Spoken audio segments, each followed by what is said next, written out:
అంతర్జాతీయ మహిళా దినోత్సవం సందర్భంగా మహిళా సాధికారత నేరాల నియంత్రణపై పెద్దాపురం ఎస్ఐ వి మౌనిక అవగాహన సదస్సు నిర్వహించారు. కాకినాడ జిల్లా ఎస్పీ బిందు మాధవ్ ఆదేశాలతో Peddapuram incharge DSP K V Satyanarayana సూచనల మేరకు పెద్దాపురం సిఐ పి విజయశంకర్ ఆధ్వర్యంలో కార్యక్రమాన్ని నిర్వహించారు.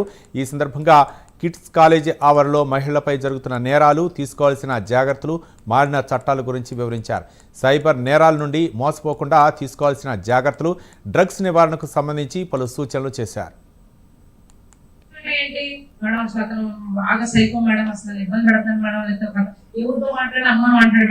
లేదు అంటే సంథింగ్ తనకి డ్రగ్స్ అలవాటు మేడం చెప్తారు. వచ్చిన వాళ్ళు కూడా చాలా మంది కూడా టీనేజ్ అమ్మాయిలు ఎవరైతే మీరు బీటెక్ ఏదైతే ఉన్నారో, డిగ్రీ సంథింగ్ ఎవరైతే ఉన్నారో వచ్చే వాళ్ళందరూ అలా చెప్తారు. ఎందుకు చెప్తారంటే అలా అంటే అవన్నీ మీ ముందు తెలియదా?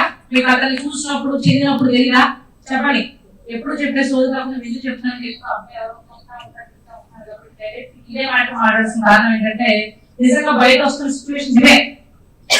నేను ఆడు ప్రెగ్నెంట్ మేడం, లేదు అంటే నాకు అభాషణ చేశాడు మేడం, నాకు అయిపోయింది చెప్పేవాళ్ళు కూడా చాలా మంది ఉన్నారు.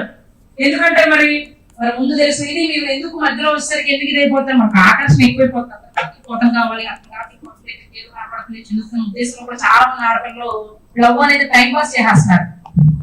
మీరు ఒప్పుకున్నా ఒప్పుకోకపోయినా బయట జరిగేవి ఇవే.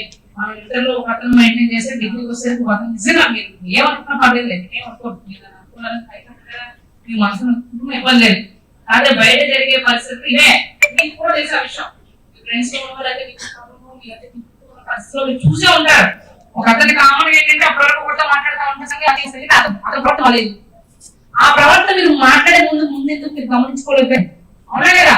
నేను చెప్పిన వాడిని ఐదులో చెప్పడం చెప్పండి, నో ఇష్యూ. నేను ఎవరు లేరు మాట్లాడిన అబ్బాయి లేరు సార్ కూడా అందరూ అమ్మాయిలు అడుగుతున్నారు చెప్పండి.